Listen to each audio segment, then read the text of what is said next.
চিন্তা করে দেখেন, আজকে যে বাইটার রিক্সাটা ভেঙে ফেললো, তার পরিবারে কতজন সদস্য থাকতে পারে? হয়তো 4, 5, 8, 10 জন হতে পারে। এই পরিবারটার পুরো দায়ভার এই রিক্সা চালকে বাইটার।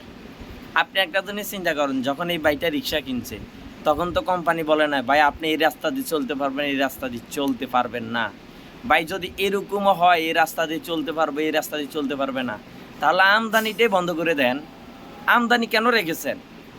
ভাই আপনি দোকানে মাল বেচেন দিয়ে আমি কিনি। যদি আপনি দোকানে নাই বেচতেন, পুরো বাংলাদেশে নাই বেচতেন, তাহলে আমি কিনতাম কীভাবে? ফাইনাল জিনিসটা আমি আর কিনবো না, এটার বিপরীত জিনিস আমি কিনবো।